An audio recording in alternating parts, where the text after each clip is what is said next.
अब दोस्तों थोड़ा सा स्ट्रेटेजी की बात कर लें तो आपको हम बताएंगे दोस्तों कि हमें अब पढ़ना कैसे है। टाइम हमारे पास अभी अगर 20 टलता है तो हमारे पास 2 महीने का टाइम है। और नहीं टलता है दोस्तों तो हमारे पास 10 दिन 12 दिन का भी टाइम नहीं है। तो दोस्तों जैसे नए स्टूडेंट हैं उनके लिए एक ही बात कहूंगा कि आप करंट अफेयर्स पे ज़्यादा फोकस करिए।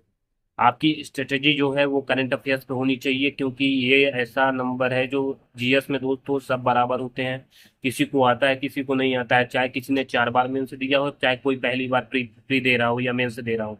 तो दोस्तों जीएस सबके लिए बराबर होता है। और हाँ दोस्तों, कुछ कंफ्यूजन वाले प्रश्न होते हैं और वो सबके लिए बराबर होते हैं। आप ये मत सोचिए कि आप ही से बस नहीं बनता है। जो टफ पेपर होते हैं वो चाहे कितनी बार भी मेंस दिए हो, मेरे परिचय के कई लोग हैं जो मेंस देते हैं, तो सबके लिए उतना बराबर है दोस्तों। 5 से 10 प्रश्न ऐसे होते हैं जो किसी से नहीं बनते हैं, ठीक है ना, वो भी गलत करके आते हैं। वरना दोस्तों जो कट ऑफ है वो आपको 150 के पार ही दिखे।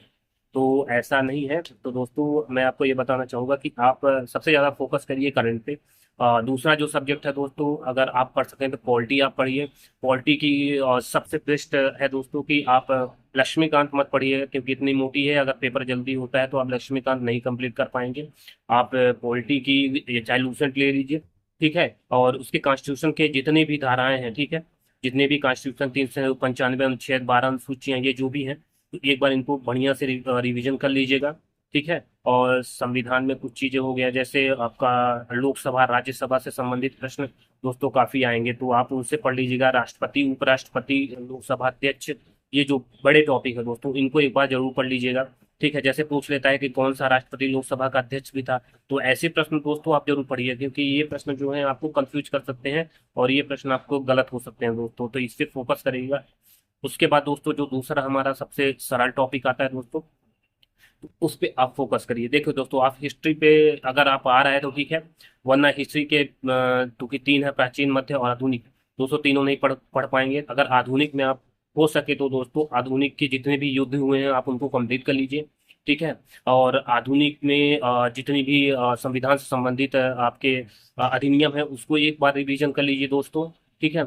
और उसके बाद जो आता है आपका कि आपको दोस्तों जैसे चौरा चौरी कांड हो गया, जितने भी कांड हो गए, आप एक बार नोट्स बना लीजिए छोटा सा कहीं, ठीक है। इनको आप कंप्लीट कर लीजिए दोस्तों, तो इतिहास के काफी प्रश्न आपके कंप्लीट हो जाएंगे। और दूसरों, इतिहास चूंकि काफी बड़ा है तो आपको पढ़ने में काफी टाइम टेकिंग हो सकता है, तो आप इतिहास तो मैं तो कहूंगा दोस्तों, अगर एग्जाम नजदीक है तो हिस्ट्री को आप हाथ भी नहीं लगाइएगा। सिर्फ छोटे छोटे टॉपिक जो है और जो जैसे उसमें डेट वगैरह पूछती है कि ये युद्ध का तो जरूर पढ़ लीजिएगा। मैसूर युद्ध हो गया, कर्नाटक युद्ध हो गया, ठीक है। और आपका मराठा युद्ध होगा, इस टाइप के जो युद्ध होते हैं उनका टाइम और किनके बीच हुआ था इसको आप जरूर पढ़ लीजिएगा, ठीक है। और एक नोट्स बना लीजिएगा जिससे 2 दिन पहले, क्योंकि युद्ध के जो क्या कहते हैं आपका डेट होती है वो याद नहीं रहती है।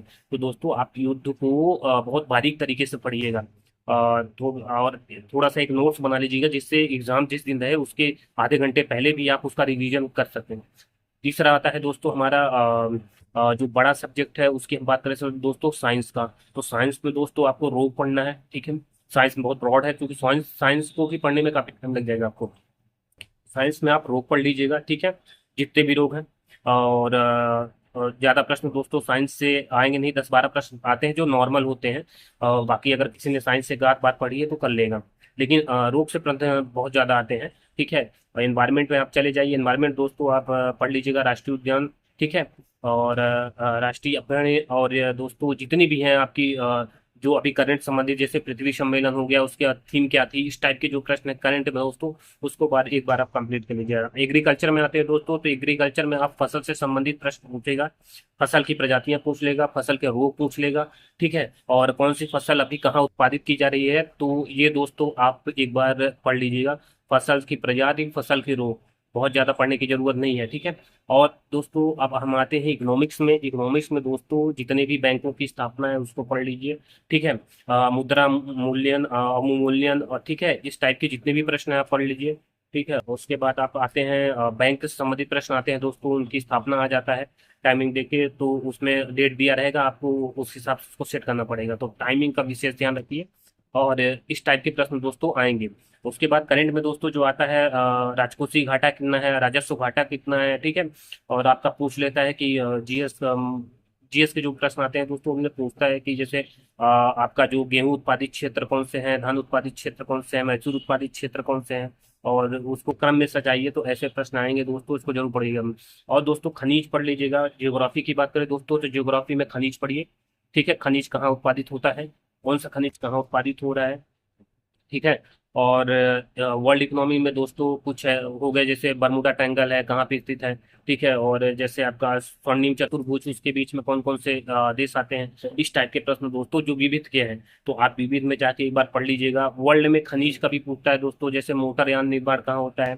ठीक है। और जैसे कैटलरी हो गए, या ऐसे कांच उत्पादित क्षेत्र कौन से हैं। ठीक है। तो इस टाइप के जो प्रश्न होते हैं दोस्तों, उसको आप जरूर पढ़ लीजिए, कहाँ पे कौन सी चीज बनती है, मतलब इकोनॉमिक्स और ज्योग्राफी के दोस्तों आपके इस टाइप के प्रश्न पूछे जाते हैं। तो आप जो है दोस्तों सिर्फ मोटा मोटा पढ़िए इस टाइप के प्रश्न। और बाकी आपको पूरी ज्योग्राफी पढ़ने की जरूरत नहीं है, पूरी हिस्ट्री पढ़ने की जरूरत नहीं है, और ना पूरी पॉलिटी, क्योंकि एग्जाम नजदीक है, आप पूरा कंप्लीट नहीं कर पाएंगे। आप छोटे छोटे नोट्स बनाइए, इससे पहले आपका प्री निकले। सबसे पहले दोस्तों अभी प्री पे फोकस करिए, मेंस का फोकस मत करिए, पहले प्री का फोकस करिए। अगर प्री नहीं निकलेगा तो मेंस किसी काम के नहीं आएगा। मेंस के लिए आपको 3 महीने का टाइम दिया जाता है। अगर हल्का फुल्का हो तो, अगर आप जैसे अभी 26 को प्री है, तो अभी छोड़ दीजिए बिल्कुल भी मेंस पढ़ना। ठीक है, अभी केवल फोकस करिए प्री में। तो इसके बाद दोस्तों आपका करंट अफेयर्स हो गया, इकोनॉमिक्स हो गया, ज्योग्राफी हो गया, एग्रीकल्चर हो गया। हाँ गुड दोस्तों, जनगणना, यूपी जनगणना पढ़ लीजिए, केंद्र वाली जनगणना पढ़ लीजिए। उसके बाद दोस्तों आपको कुछ भी पढ़ने की जरूरत नहीं, उसके बाद आप सिर्फ फोकस करिए करंट पे। करंट आपका रामबाण साबित होगा। और तो दोस्तों आई होप आपको मेरी ये स्ट्रेटेजी अच्छी लगी हो। दोस्तों अगर आप जॉब करते हैं तो पढ़ाई पे 2 से 3 घंटे आप निकालिए दोस्तों, जैसे मैं कर रहा हूँ, तो मैं अपना टाइमिंग निकाल ले रहा हूँ। तो आपको भी अपना टाइमिंग निकालना है और पढ़ाई फोकस करना है दोस्तों, क्योंकि जो दोस्तों गवर्नमेंट जॉब होती है। प्राइवेट में जिस दिन आपका पैर टूट गया उस दिन आपकी कमाई बंद हो गई। कहीं आप एक्सीडेंट हो गया आपके, 9 दिन कमाई बंद हो गई। तो सरकारी जॉब ऐसी है दोस्तों कि आप घर भी बैठे हैं तो आपको पैसे आएंगे। तो यही बताना है दोस्तों, और आई होप मेरी आपको ये स्ट्रेटेजी अच्छी लगी होगी। अच्छी लगे तो चैनल को सब्सक्राइब करिए। जय हिंद।